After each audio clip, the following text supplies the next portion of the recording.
Donc vous avez utilisé cette URL pour télécharger le zip. Vous avez double-cliqué sur le zip. Vous avez vu ceci apparaître, enfin double-cliquer quand on est sur un Mac. Sinon, quand on est sur un PC, bien sûr, c'est clic droit, 7-zip extraire ou clic droit extraire. Si vous double-cliquez sur un zip sur un PC, vous voyez ce qu'est l'intérieur du zip, mais c'est inaccessible par les logiciels. Ça va marcher pas du tout ou à moitié. Il faut vraiment sur le PC les zips, bien les dézipper avant de les utiliser. C'est le gros piège sur Windows.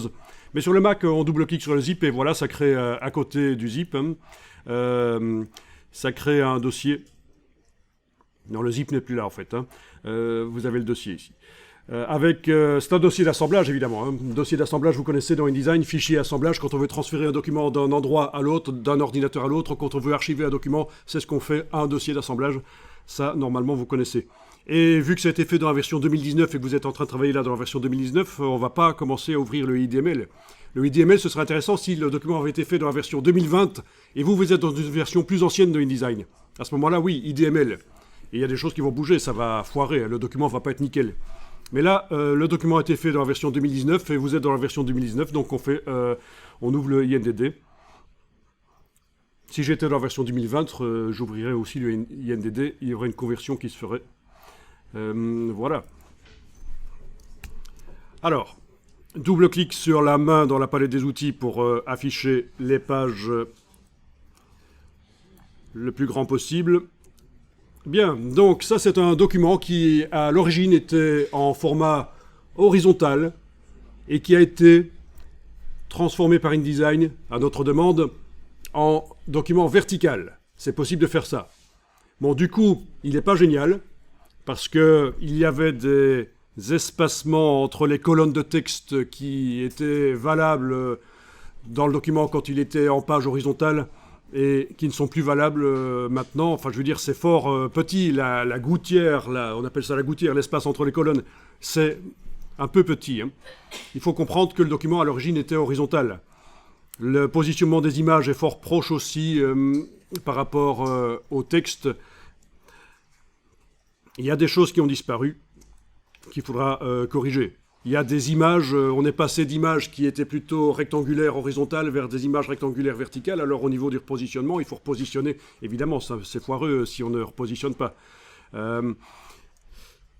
Donc il y a des choses qui ne fonctionnent pas extraordinairement dans ce document. Mais en tout cas, voilà, ça peut aider déjà qu'on puisse demander à InDesign de passer d'un document horizontal vers vertical ou l'inverse, de vertical vers horizontal. À quoi ça peut servir aussi si vous faites des variations sur un thème, vous avez une affiche à faire, vous avez un flyer à faire, vous avez une brochure à faire. Vous pouvez démarrer éventuellement de l'affiche que vous faites dans InDesign, de votre composition, et puis l'affiche peut être verticale, et vous avez un flyer horizontal à faire, ben vous demandez à InDesign de transporter ça, de transformer le document de vertical à horizontal et de modifier par la même occasion la dimension. Ça peut vraiment vous éviter du travail de devoir, plutôt que de devoir faire la fiche et puis recommencer tout au départ de zéro pour le flyer, puis recommencer tout au départ de zéro pour la couverture de la brochure. Enfin voilà, vous voyez, donc ce n'est pas seulement passer d'un document vertical à horizontal, c'est aussi modifier les dimensions du document, passer d'une affiche grande vers un petit flyer. Et ça se fait par le menu fichier. Ajuster la mise en page.